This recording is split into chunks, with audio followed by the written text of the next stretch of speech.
It was my character. It wasn't my color that I like to think that got me through. Here, the only thing that mattered was could you block and could you tackle. They didn't care what color you were. I came to Green Bay the same year Vince Lombardi did, and I was, I will say it again, I was born right. I'm really just in favor of great competition and great athletes, and the Packers have had more than their fair share of the great athletes and the great competition. Lombardi was going to be no easy act to follow. Gentlemen, this is the most important play we have. The play we must make, though. The Vince Lombardi Trophy is coming home where it started.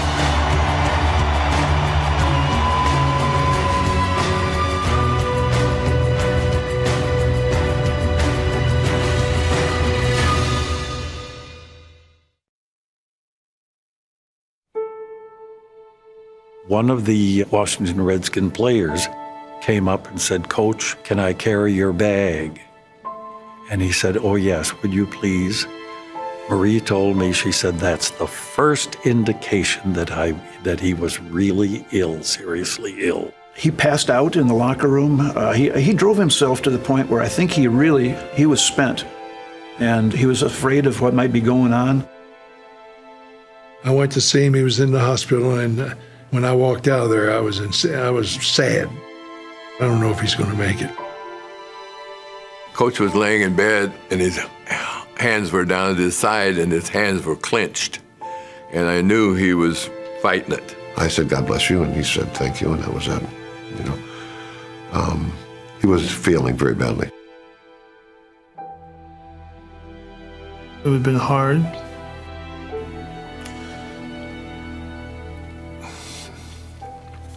Because it was him that made me a good football player. I went over to his bedside and touched his arm, and he opened his eyes, and I said, "Coach, I just wanted to tell you how much you meant to me, what you meant to my life, and how much I loved you. You've made a great difference in my life." September 3rd, 1970. Vince Lombardi dies of colon cancer at Georgetown University Hospital in Washington, D.C. He is 57 years old. He can't die. He can't die. Not this guy. He's not ever gonna die. And so you couldn't believe it, and ultimately you had to believe it.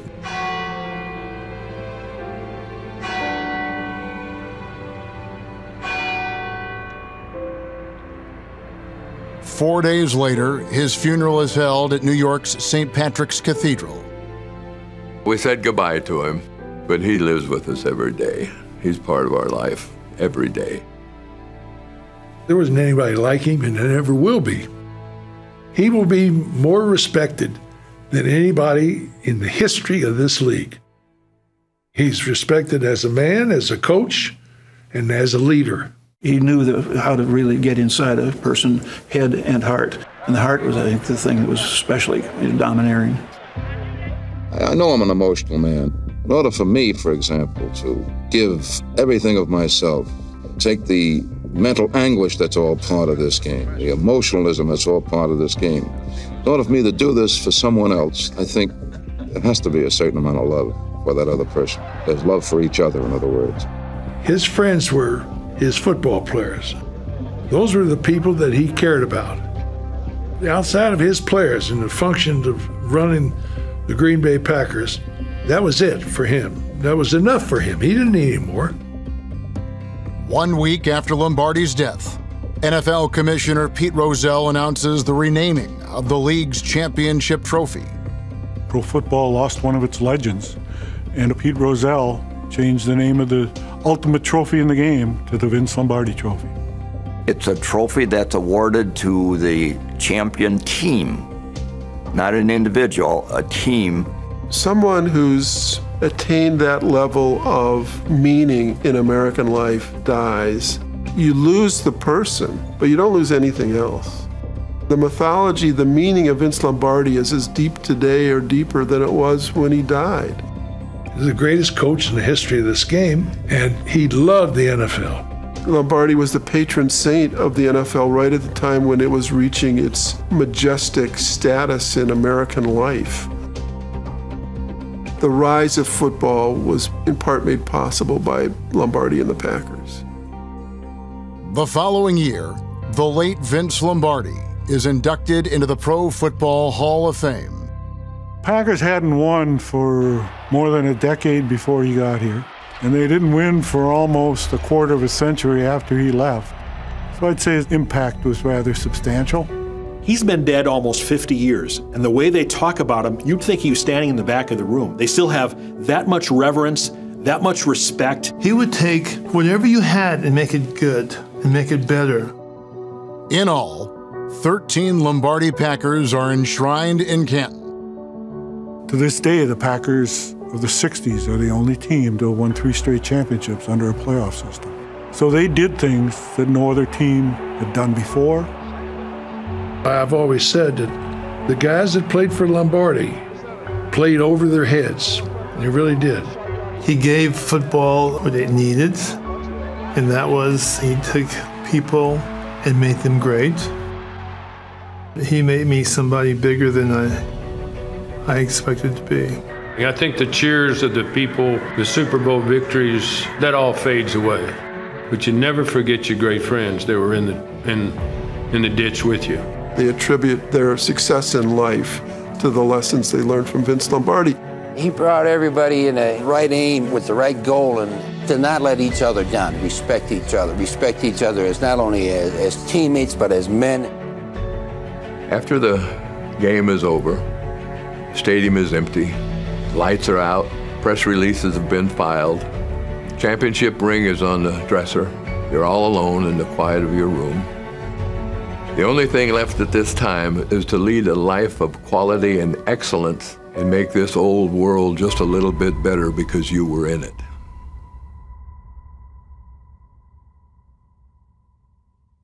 Historically, Green Bay is an almost entirely white community.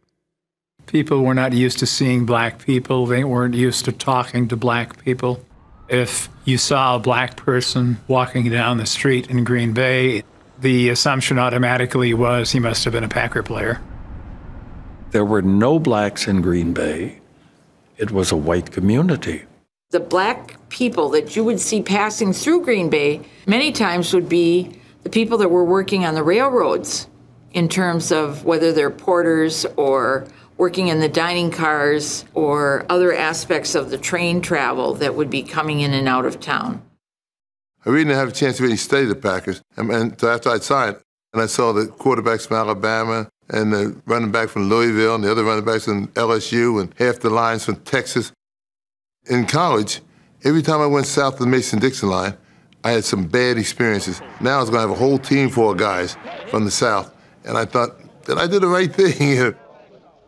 In 1961, Herb Adderley, Willie Davis, and Elijah Pitts share a fixed-up one-bedroom apartment. The other half of the building is the Canadeo exterminating business. Willie Davis gets the bedroom because he's the oldest. Adderley and Pitts flip a coin to see who sleeps on the sofa and who sleeps on an army cot. Adderley says the homeless shelters in Green Bay are better and have better furniture. None of the black ball players brought the wives to Green Bay. I was here the first year, and I saw what it was like in Green Bay. Everybody said there was one black lady in town with 2 daughters. I was here for 10 years. I never saw it. The Civil Rights Act of 1964 and 68 brought a legal end to segregation and discrimination. The Packers had already broken the color barrier nearly 20 years before. In 1950, the Packers signed free agent end Bob Mann. The very next day, he became the first African American to play for the Packers in a league game. Or was he? Bob Mann has long been credited with being the first African American to play for the Packers in a regular season game. He really broke the color barrier for playing professional football in Green Bay. He clearly had a huge impact by signing with the Packers and becoming the first African American that was known to play for the Green Bay Packers. Curly Lambeau had never had a black player that anybody was aware of. Subsequently, we learned that Walt Jean was an African American who played in the mid-20s. Walter Jean, a Packer during the 25 and 26 seasons, may actually have been the first. His father was black, His mother was white. In all likelihood, when Gene played for the Packers, he was considered to be white by Lambeau, his teammates, and fans. In 1959, the Packers acquired defensive back Emlen Tunnell from the New York Giants. Spent the majority of his career with the Giants, so Lombardi knew him from there. He was looking for that leadership and direction to help some of the younger players on the team, so that's why Lombardi brought him here. When he arrives, housing is difficult to find in Green Bay. During part of his playing career, he lives at the Hotel Northland. Lombardi pays his room and board. When Lombardi started in 1959, Emlen Tunnell was a winner. The rest of the players he inherited were abysmal losers, basically, who had just finished playing on a 1-10-1 team. Emlen Tunnell helped Lombardi teach the Packers how to win. He was really a de facto assistant coach. Before there were any African-American assistant coaches, he was invaluable. And that was the start of changing the culture of the Green Bay Packers. He played 11 seasons with New York, 3 seasons with the Packers, and became a respected team leader, paving the way for many African Americans to play pivotal roles in the team's success during the 1960s. In 1959, there were only 4 African American players on the team, and by the end, 6 of the 11 players on the #1 ranked defense are African Americans. It was uncommon to draft African Americans in the first round. But Vince Lombardi broke the mold, and he drafted Herb Allen in 1961, and he drafted me in 1963, and so that was 2 out of 3 years he drafted African American in the first round. Lombardi changed everything in terms of race with the Packers. He didn't see black or white, he just saw green and gold, and that's all it took. The men who he signed and played were such great, intelligent people. So many other NFL teams had quotas, or at least it was understood that they did, to keep the number of African American players to a minimum, and he had none. The 1962 Green Bay Packer World Championship team is the last offensive unit without a black gentleman on it. When Lombardi's teams in the mid-60s won 3 more championships, some of those teams hadn't really increased their numbers. Packers in 1967 had 6 African American starters on the defensive side of the ball, and that was the strength of those teams, great defense. I believe the #1 reason for that was Vince Lombardi's open-door policy toward African American players. There was all this criticism about having too many African Americans, and he made that statement. If I hear anybody complain, he said, we'll never play another game in Green Bay. One of his best traits that maybe we overlook is how tolerant he was of other people's religions, their race. He was beloved by his African American players. There was a family who lived in Kenosha. I went to school with one of the daughters who was a dancer at the University of Utah. So they came up and took me to brunch on a Sunday. And one of the ball players, the white ball players, saw me with her. And it was an unwritten no-no that a black be with a white person. So he goes and tells Lombardi. And surely enough, the next day, Lombardi called me in. He says, I'm going to make a good player out of you, but I'm going to be on you to make you a better player. Will you be able to take it? And I said, yeah. He says, I'm going to be on you to be a better player. Can you make it? I said, yes, sir, I can. He says, boom. He says, I'm going to be on you to make you the best player I can. Will you be able to stand? I said, yes, sir, Coach Lombardi. And he says, all right then. He says, that'd be all. That'd be all? You're not going to cut me, I said. He says, Marvin, just be discreet. That's all. Finding housing for black players is difficult. Many stay at the YMCA as an option. The Civil Rights Act changed everything, but it didn't take effect in 1968. You could walk up to a guy and say, I saw him ad in the paper, and he said, we don't rent to blacks. Lombardi was so strong. If he ever felt that anybody was being mistreated in the way of housing or anything like that, he would call him on it. We rented a house because the landlady had got in an argument with her neighbors and said, I'll get even with you. I'm going to rent to blacks. He made some moves on landlords that never got publicized, but the landlords either behaved or lost their customer. At the time, because of the Jim Crow laws, they had white and black hotels. They were playing in the South. Lombardi housed them at a Fort Benning, at a military institution, so that those black players wouldn't have to stay somewhere else. It was certainly another example of his sensitivity to diversity and that all his players would be treated equally. Because Lombardi had experienced discrimination on his own by being Italian, he was more open-minded and more supportive of the African-American players. When you talk about the problems of the African Americans in the white community, it was almost the same as the problems for Italian in New York. He felt at various times that because he was not only Italian, but Southern Italian and dark-skinned Italian, that he was being discriminated against. He felt he did not get the head coaching position in New York because of the fact that he was Italian. He said, I think it's because my last name ends in an I. He was very sensitive to that. He also had a gay brother, and I'm sure that he witnessed the prejudice that he had been subjected to. Lombardi was decades ahead of most other people in sports on issues of gender and sexuality. He wasn't going to let anybody discriminate against his players.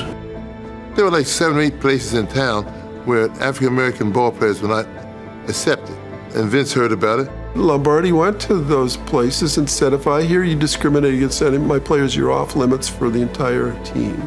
He let the fans know right then and there, we don't tolerate that.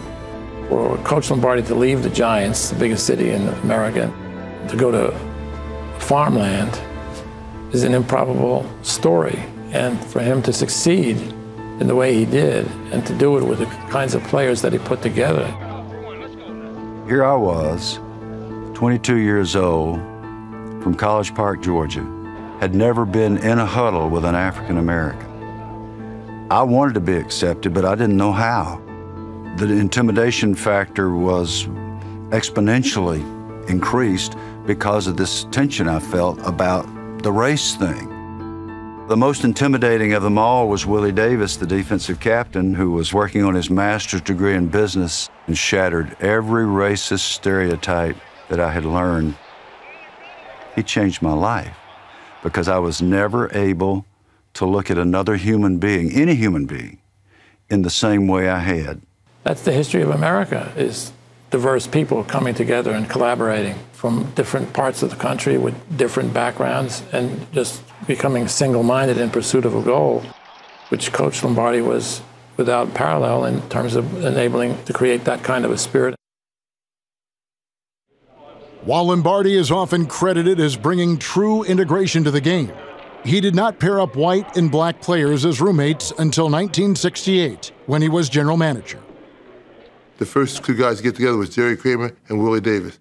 We ended up down in my room talking about things, and where's your roommate, Jay? Well, not coming to camp. I said, why don't you move in? They're the first integrated couple. They're the first odd couple, we call it. I'd say, Will, yeah, Jay? I said, do you believe in black power? No, Jay, I don't believe in black power. Huh. Will, yeah, Jay? You believe in white power? No, Jay, I don't believe in white power. Will, yeah, Jay? What the hell you believe in? Green power, Jay, green power. He walked the talk on race in every possible way. And that's what led Dave Robinson, his great linebacker, to say that he cried at only 2 funerals in his life, and one was his father and one was Vince Lombardi. Vince Lombardi integrated the whole city of Green Bay.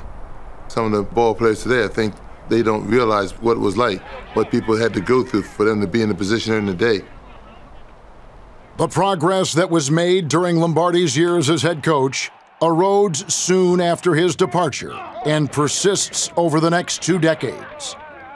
I'm just going to go out and express myself on the football field and let them know that we are part of a community and a bigger part of the community, and we're going to just go out and do what we came here to do, and that's to play football. There was a period of time there where African Americans viewed Green Bay as not a great place to go. Green Bay became known as the Siberia of the NFL. And that was a saying that was kind of going around the league that, we're going to ship you off to Green Bay if you don't straighten up and play right. It had been 20 years since the Packers had won anything of substance. We see it all the time in sports. Losing generates impatience pretty quickly. Empty seats in Lambeau, a lack of diversity throughout the community, and disrespect from longtime fans. Players were not interested in Green Bay or playing for the Packers. It was a wake-up call, maybe, for Green Bay to say, if we want to keep this franchise and we want to win, we have to do some things differently. 1992, the Packers announced the hiring of Sherman Lewis as offensive coordinator and Ray Rhodes as defensive coordinator. The first team in NFL history to have African Americans holding both coordinator positions. I was told that afterwards, this is the first time this has happened. I said, I didn't think about that. I grew up in San Francisco and it was pretty diverse, and I never thought about those things too much. Holmgren, by naming those African American coordinators, opened the door. It really sent a message. You're qualified to do the job no matter what anyone else thinks it's the right thing to do. There were coaches that needed the Green Bay Packers, and the Packers needed them. And they were great coaches. When I hired Ray and Sherm, I hired what I thought were the best people. They put people in position to help their organization, their ball team win. I don't think Reggie White comes here a year later in free agency without the renewed feeling that African Americans can thrive in Green Bay. It just shattered that image of what people used to say that African Americans didn't want to come to Green Bay. It was done. It's over.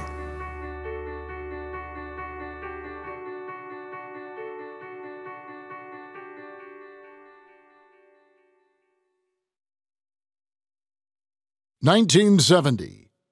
Phil Bengtson, in his third year as head coach, is anything but Lombardi. They gave him a coach and general manager, honest to God. He was way over his head as coach.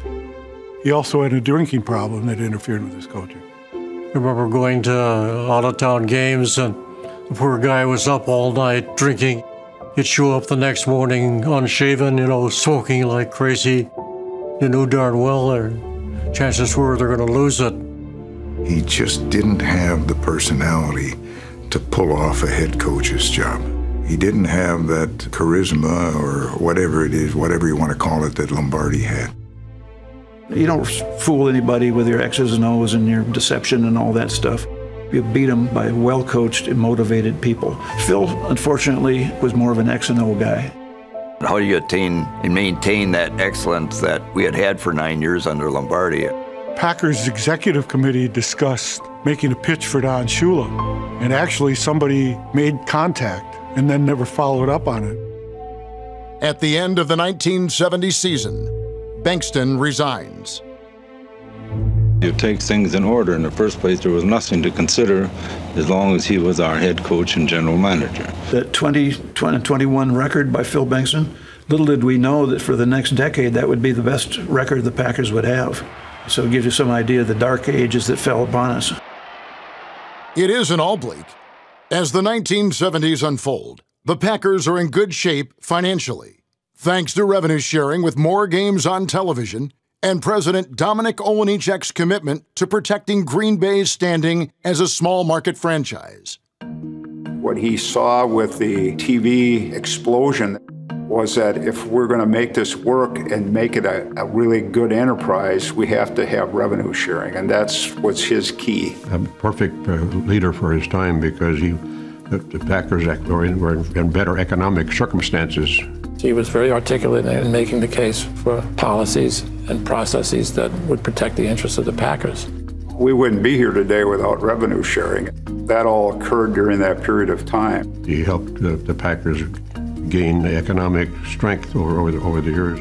By 1971, just 21 years after a stock drive was needed to keep the Packers from folding, the team shows its first $1 million profit, a net worth of almost $5.8 million. Everyone in the league knew what the Packers represented for the league, from which all of us could learn a lot, and Mr. Olejniczak epitomized that. Following Bengtson's departure as head coach, a new search begins. They had a number of coaches that were interviewed, including Joe Paterno. He ended up going into the college ranks instead of going to a pro assistant. Dan Devine, coach and athletic director at the University of Missouri, is named the Packers' new head coach and general manager. Born in Augusta, Wisconsin, Devine becomes the Packers' 7th head coach. Devine had success in Missouri, so he was revered. He built that program to what it was. He comes to Green Bay, and he has to live in the shadow of the late Vince Lombardi. And let's be honest, nobody's going to match that. He was a master recruiter, both at Missouri and at Notre Dame. He would bring the players in, but the actual coaching was done by assistant coaches. He never could transition from college to the pros. He even had the nerve to show us college football films. I mean, to a pro football team, that was just absurd. Very few coaches have been able to win at both the college football and the NFL level. Let's just say he didn't inspire a lot of loyalty from his staff or from others, including his players. We didn't respect him, but there wasn't much we could do about it. In his first game as an NFL coach, Devine suffers a broken left leg, carried from Lambeau Field on a stretcher after he was upended along the sideline by former Packers, now Giants center, Bob Hyland.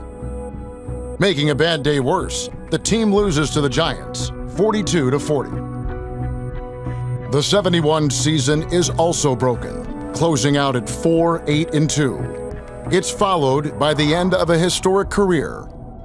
Bart Starr, Lombardi's quarterback, retires in July to become Devine's quarterback coach. His career completion percentage of 57.4 is then an all-time NFL best and will eventually take him to Canton. Bart Starr will go down as the greatest quarterback in the history of the Packers, and deservedly so. He's a great gentleman, but on the field he'll cut your heart out and show it to you. That's the way he did it, and he played by example. Everybody appreciated how hard he worked. I can't say perfect because no one's perfect, but Bart Starr, he threw the ball plenty hard enough, and he certainly threw it straight. He got it where it belonged, and he never hung you up.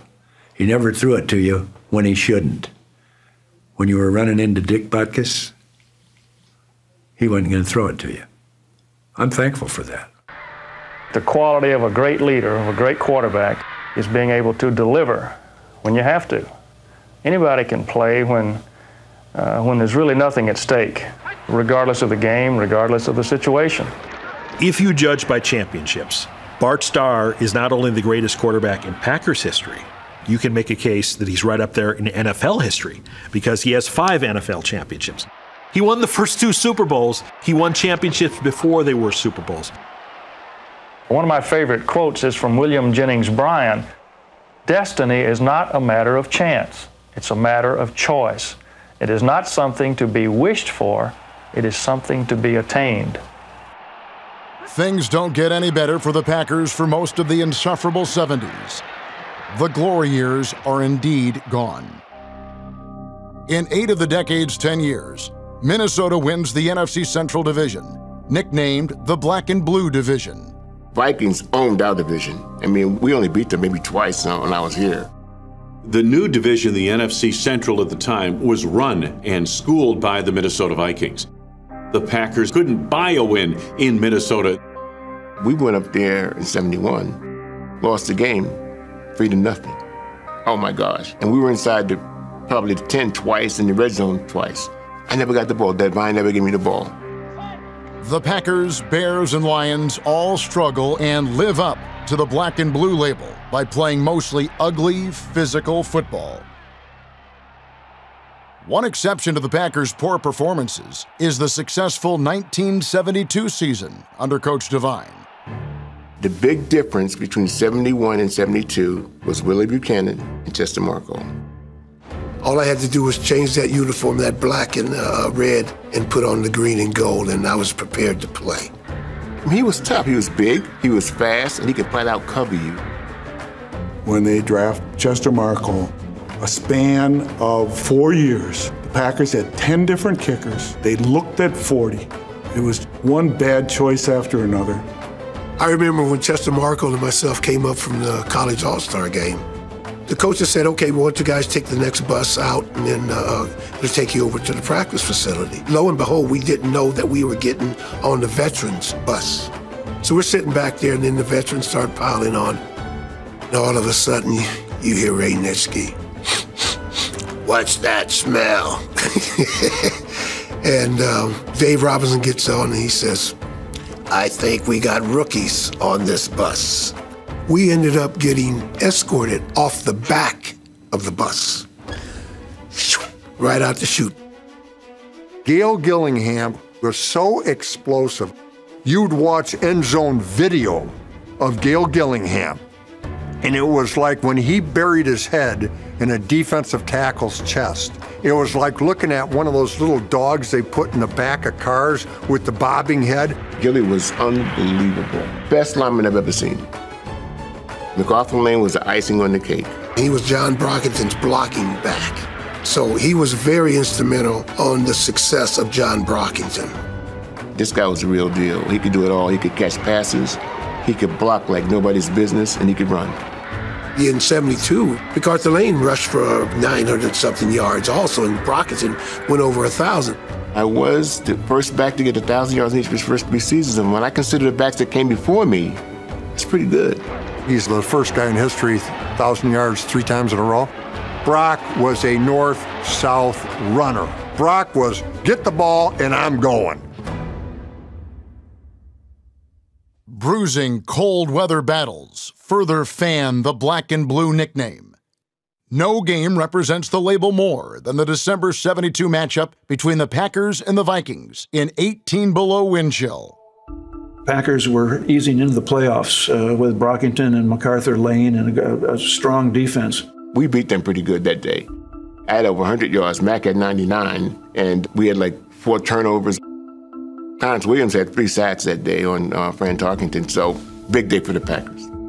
With a 27-23 win against the Vikings in Metropolitan Stadium, the Packers clinch the NFC Central Division. Dan was named the Coach of the Year, and it really looked like we might take off. The first playoff game in the playoffs was against the Washington Redskins in Washington against George Allen.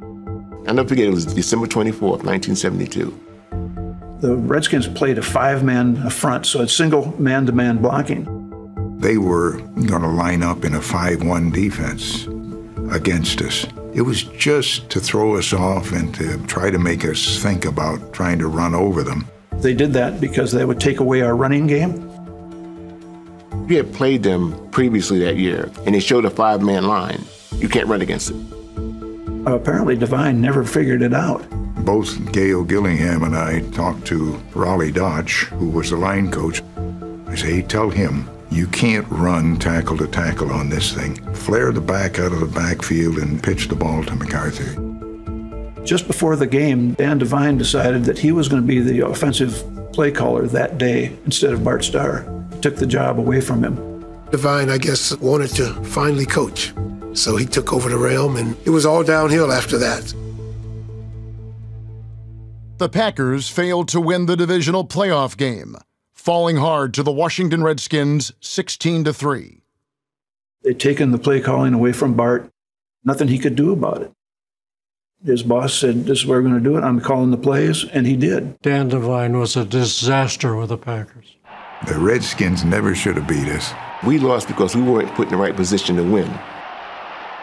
I think the boys went home that winter and said, we're not going anywhere with this guy.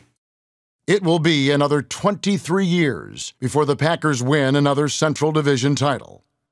Over the next 2 decades, it hit rock bottom. In the midst of unquestionable turmoil under head coach Devine, 1974 sees a players' strike. Although the organization is essentially owned by its community, Packers are not immune to ownership-player disputes over players' rights. When the NFL players went on strike, they wanted free agency. They wanted to be able to move from team to team. They wanted to earn more money. The Rozelle rule, freedom of movement was the biggest issue. We had started out saying, get rid of the Rozelle rule. Bo was the player rep. At that time, teams kind of held player reps accountable personally. The Rozelle rule was a rule that the NFL had that if they drafted you, you were their property. If you didn't like what they wanted to pay you, you had to play out that year. It was your option year. You had to play out the option year at a 10% cut in salary. The players wanted the free agency, and at that time, the league was really hard-nosed against that. It was basically a rule that prevented players from having the choice of moving on to another team. Even if you played out your option,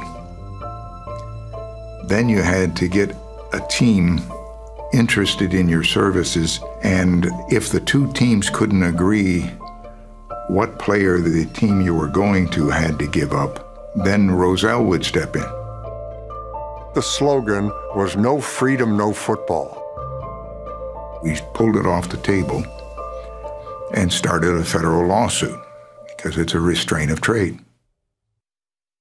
We sat down with the owners and they said, we're not going to talk about anything until you drop that lawsuit. And we said no.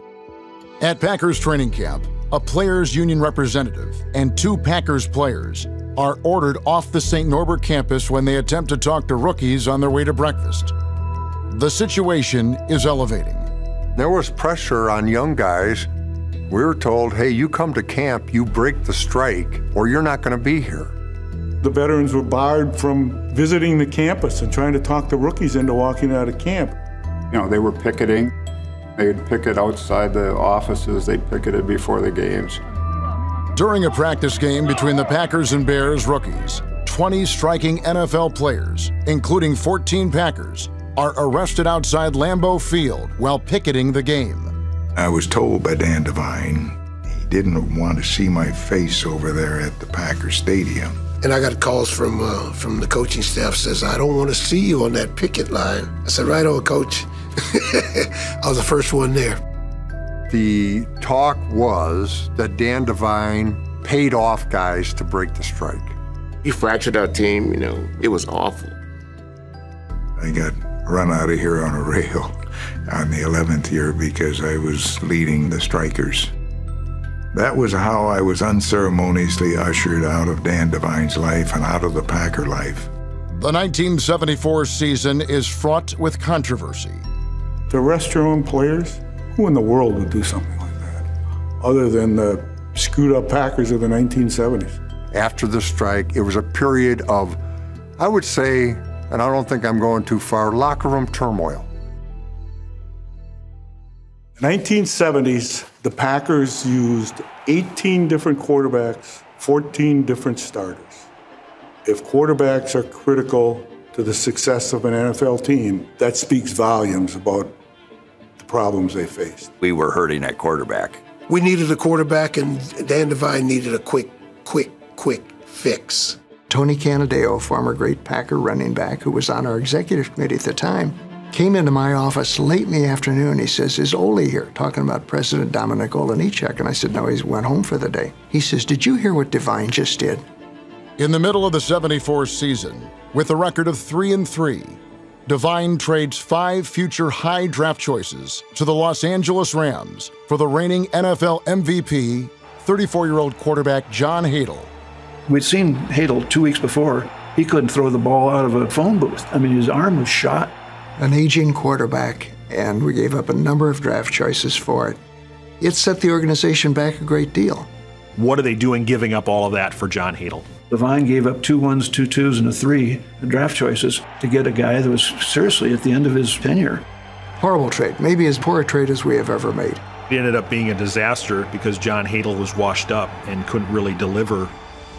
It was a desperation move by a man who was hanging on by his fingernails. Wow. That kind of threw the Packers back 10 good years, at least. He would do things without going to the executive committee. Things that not only changed the franchise at that time, but affected the franchise down the road. To this day, it's the worst trade in the history of the National Football League. In October 1974, Time magazine carries a story titled Haunted in Green Bay. The magazine claimed Devine had been the target of personal insults and professional criticism. The famous story is that his dog was shot, and he was all upset that some unhappy fan had shot his dog. The neighboring farmer who had warned Devine a number of times to keep his dogs tied up kept chasing the dog off and warning Devine, and finally he had enough and took the dog down. The impression that was created by that Time magazine story was that an irate fan had gone out and shot Dan Devine's dog, and that was not the case. As if things aren't bad enough, December 1974. One of our assistant coaches came to me before we went to Atlanta. You know, there's a rumor in the locker room that the team is going to boycott and not show up at the airport on Saturday afternoon. We're supposed to be out there just, having fun and playing a game that the fans like. In 4 seasons as coach, Devine accrues a less than mediocre 25, 27, and 4 record. Saturday night when we were in Atlanta, Dan sent a letter to Father Joyce at Notre Dame, formally accepting the Notre Dame job, and had one of our equipment people actually take the envelope to the mailbox and make sure it went out that night. Dan Devine beats the Packers to the punch by accepting the head coaching position at Notre Dame, then resigning at season's end before the executive committee can announce his firing. It was an organization that was in total disarray at that particular time. There was only one guy that people would accept as the next head coach of the Green Bay Packers. The fans wanted him. This was a rare case of the fans hiring the coach. My father was more inclined to want to hire Dave Hanner as the coach. Basically, there was division among the executive committee about who it should be. I honestly thought he would be the answer to our dreams. Christmas Eve, 1974. 1 year after his number 15 jersey is retired, former quarterback Bart Starr is named the Packers' new head coach, essentially by popular demand. Starr was a god in Green Bay, so really, was there a choice? Another choice? No. We're going to bring in this former player who was a great leader for the Packers and be loved by so many people. Especially after he had come back and spent that 1 year as an assistant when the Packers had success in 1972. It was a no-brainer. Of course Bart Starr would be our next head coach, and he would lead us back to the promised land. Starr asks fans for their prayers and patience. New coach, new system, new training. The first practice Bart Starr coached, there was a line up from the stadium on down to the United Street practice field of people wishing Bart Starr well. Everybody liked Bart, and they would rally around him, and they would support him and play for him. He was one of those guys that you really wanted to play hard for. You wanted to make him proud of you. He was organized, very bright, very good man to work for, loyal. He just was that kind of a man. You'd like to, you'd go to the wall for Bart. There's a misconception out there that Bart Starr was easy. You go through one of his training camps, and it was brutal. I mean, it was absolutely brutal. In Starr's head coaching debut, Packers punter Steve Broussard has an NFL record 3 punts blocked, each leading to a Lions touchdown. The Packers suffer a humiliating 30-16 defeat at the hands of Detroit. First time I'd been on a field here as a coach of the Green Bay Packers. Naturally, the butterflies are, they were about 3 feet across, I think, at that time. Bart had 1 year of coaching experience. He never came out thinking he was going to coach. He said if he had wanted to coach or had a desire, he would have gone on as a grad assistant at Alabama, worked for Bear Bryner. Most of your great coaches were not great football players, but they're great students of the game. The inexperience hurt Bart terribly. It was a leap of faith for Packers fans. It was a leap of faith for Bart Starr. Whether poor trades, bad luck, forgettable drafts, organizational chaos, unhappy players, union strikes, or questionable talent, the Packers become the laughingstock of the NFL. That was the beginning, really, of the contemporary coverage of the Packers. 1974 into the early 80s, when it was very much contentious with Bart Starr as the head coach.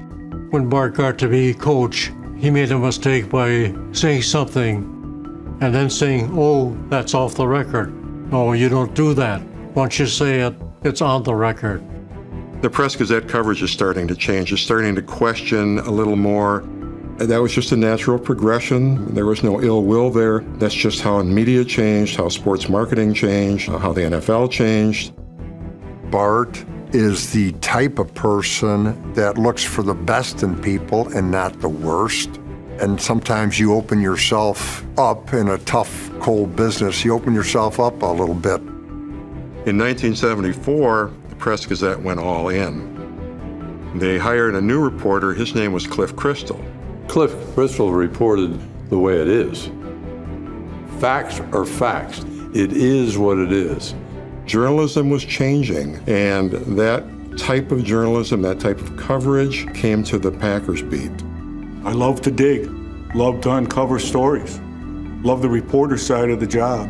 Cliff's orders, very different from all the previous orders for Packers reporters, cover them as you would cover anything else.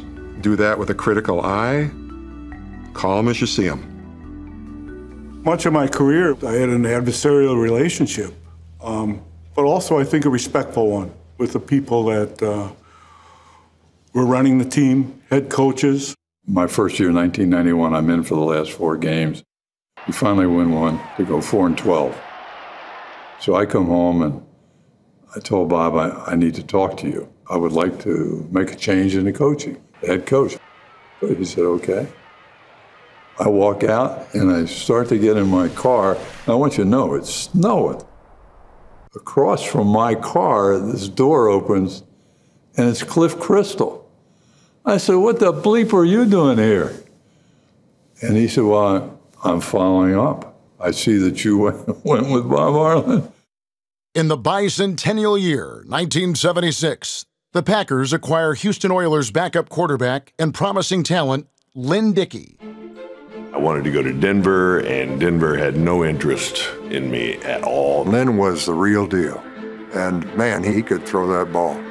There was a car parked right in front of my house, and I'm thinking, I wonder who that is out there. So finally I went out and just rapped on the window. Still the most accurate long thrower, deep thrower I've ever seen. He rolls the window down, of course smoke comes rolling out. And it's a man named Lou Carpenter. And Lou Carpenter had been our receiver coach in Houston for a couple of years. I said, Lou, what are you doing out here? He was a major, major part of the solution. He goes, I want to know if you want to come up and play for the Pack. I said, Green Bay. He goes, yeah, we got a good young team brewing. You know, we need some younger quarterback in there. And I said, doesn't it get really cold up there? He gave us hope.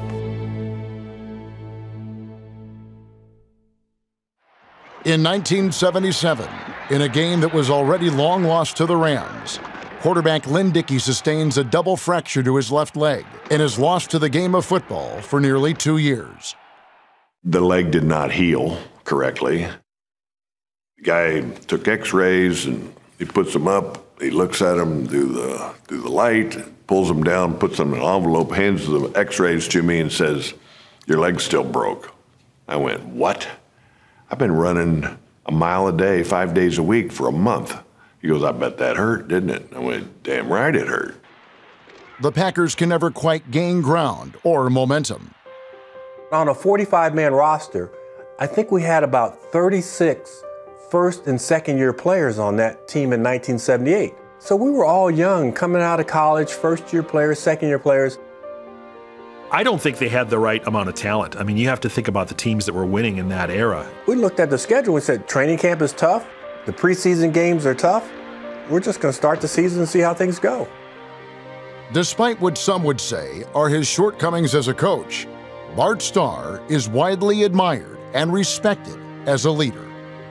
Players loved him. The players responded well to him. Bart lived and learned on the job very tirelessly. I could always ask him anything about the game and reads and stuff like that, little insights that quarterbacks are always looking for a tip. In our locker room, we had these bins that you were supposed to put your soiled t-shirts in, and guys would miss the bin. Bart came in and he said, "Men, we have people who come in here at night and who clean up after you, and they really shouldn't have to."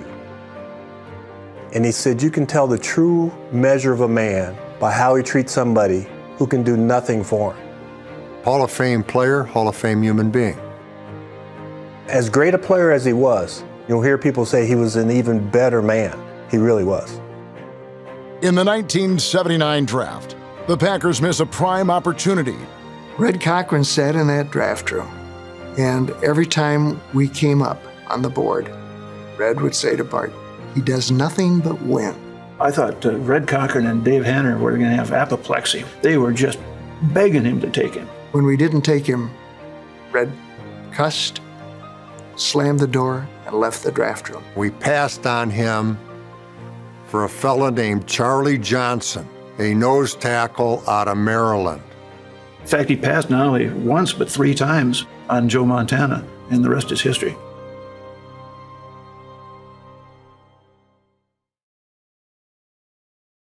We had a couple safeties by the name of Johnny Gray and Steve Luke. They were called the Hit Brothers.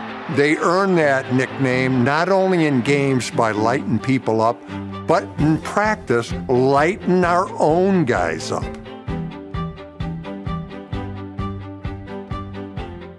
If you're a receiver in practice going over the middle, look out, because Crazy Johnny or Crazy Steve was going to try to knock you out onto Oneida Street, and they just did it for fun.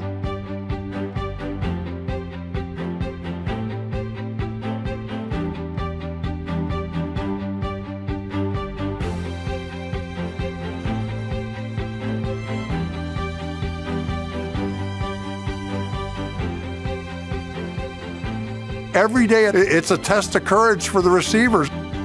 You talk about a group with alligator arms, they're all scared to death.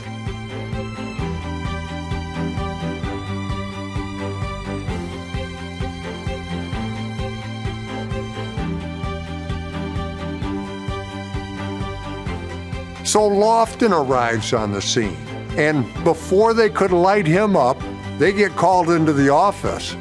Hey, you guys, you know, this knocking the crap out of our own guys, the receivers, that's over.